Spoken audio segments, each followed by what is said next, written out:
Um, so you've talked a bit about like the emphysema. Um, what did the doctors say to you when you were diagnosed? I mean, the obvious, right? Every time I go, excuse me, to any doctor, Uh huh. you know, you need to quit smoking. Mm-hmm.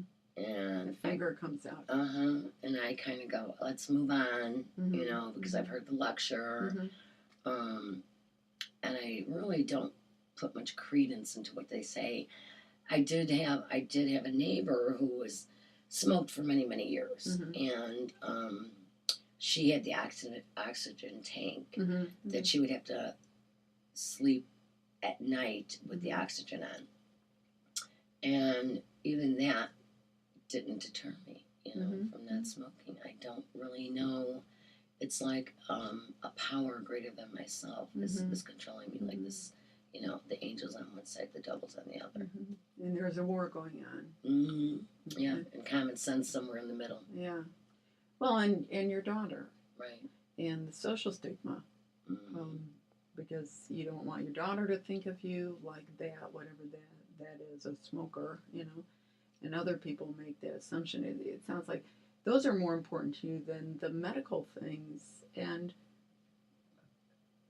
who cares why it's important? Right. Here, it doesn't matter. So, what ideas do you have about what might be most helpful for you in quitting smoking? Well, you know, I was thinking along the lines of meditation. You know, I do practice yoga. I not consistently, but on and off. Mm-hmm. When I was in the hospital, I had to do that breathing apparatus, and they didn't want to let me go. And they're like, you know what? I'm not doing that. It's so you breathe into this thing to see the level. So I'm pretty obstinate about it, and yet I want to do it. You know, it's. So that was helpful for you. That it's a I can't remember. I know what you're talking. It's got a little ball. Mm-hmm. And it shows you your lung capacity. Right, which I barely have any. But it might be helpful if you quit, or it's if you were going to decrease or whatever, to see how much better you're doing with the ball going up and your lung capacity increasing. Is that right? okay? Yeah. So I don't even know where you can get those. I think. Oh, I already have one. Oh, you have one. Yeah. Oh, okay. It came home Okay. with me. Oh, did you? Yeah. Okay. All right. It's stuck in my linen closet. That's so interesting because that's immediate feedback. Mm. I mean, that's immediate feedback. So we're talking about quitting or here quitting completely. What thoughts do you have? You tried the Shantex meditation. You like that, so. I can run some ideas that some other clients have used. Oh, if that you're would be interested. great. Yeah, Okay. please. So, since you like meditation so much, it's highly likely that you'd be a great candidate for hypnotherapy. That's something I'd be really interested in. Yeah. I mean, okay. I've always liked therapy itself, Mm-hmm. and I've heard, I don't know if it's accurate, but if you have the willingness, then you're more easily hypnotized. I don't know, is that true? Yes, it is true. Yeah, it is. I mean, people don't come walking through the door who are not interested in it, you know. Mm. So, yeah, so you'd be interested in something like that. And what other ideas have you thought about that would work for you? Well, I mean, exercise, but I'm really, you know, I have the mindset, you know, like, okay, tomorrow I'm going to get up and I'm going to do this, but I really am not a follow through type person with that because, you know, I've never been really athletic. I mean, so, and it's kind of like, I know that when you substitute something for something else, you know, other than chocolate, which is like my best friend too, but might become a better friend when you quit. Yeah. Because I know you mentioned you tried the Shantex. What have you tried? Zyban or Wellbutrin? You know, I've heard of Wellbutrin. Okay. My girlfriend quit smoking. She quit drinking. She quit doing everything with this Wellbutrin. Now, I am on some medications like I think that's an antidepressant. Yes, it is. Yeah. Mm-hmm. Okay. I'd be open to that, and then I'm not sure. I'm not familiar with the other thing that you had suggested.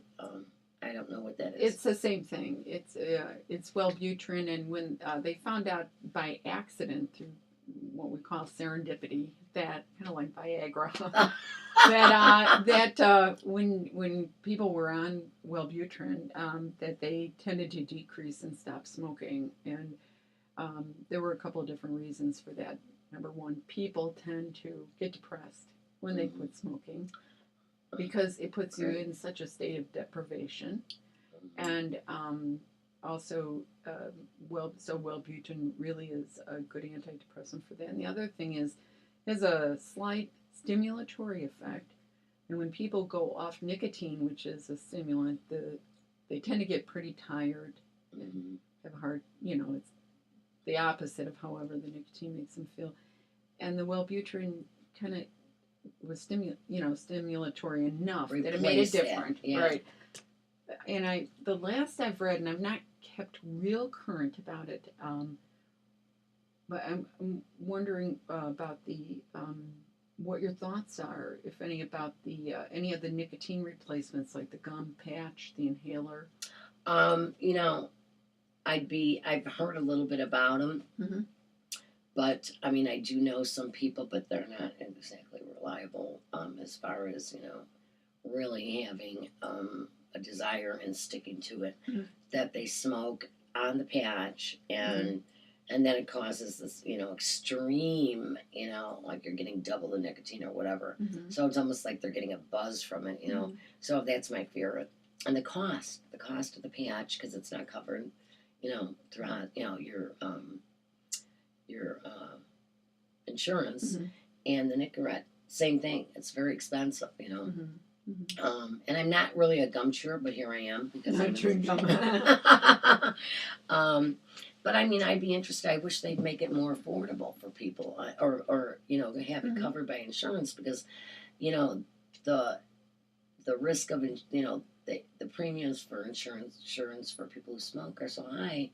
You would think that they would have like a what do they call that, preventive, I wish I never would have started, and I'm proud of my daughter, because I started smoking a little bit earlier than her age, and I'm proud that she is at this point not smoking. That's not to say she might not pick it up, but it's like that strong spirit of you got instilled with her. Yeah.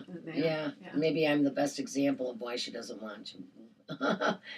Could be. Whatever, And her friends, I think a lot of her friends' parents don't smoke. And I'm constantly running like outside to smoke. And sounds like it's becoming a pain in the butt. It is. It really is. It's a monkey on my back. And for me, smoking is like a calming effect, And some people it's a stimulant, and for me it's like I look forward to relaxing on my couch after a long day and watching my, news or whatever the heck I'm watching or reading, and having my cigarette.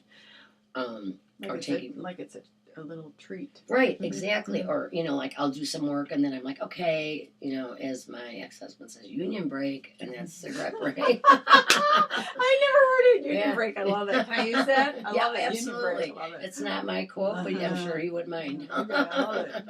Union break. Yeah. That's great. Yeah, you know how those union workers have to have, union break. Yeah. Labor, and Yeah. So, and it's something else you might know about nicotine, is that actually, depending on how you smoke it, it can be a stimulant when you want it to be a stimulant. If you smoke it in short, shallow puffs, and then it can be a depressant, like after a meal, and you take longer inhalations, and it really tends to act on your central nervous system as a depressant. So it kind of does whatever you want at any given moment, and yet there is this price that you pay.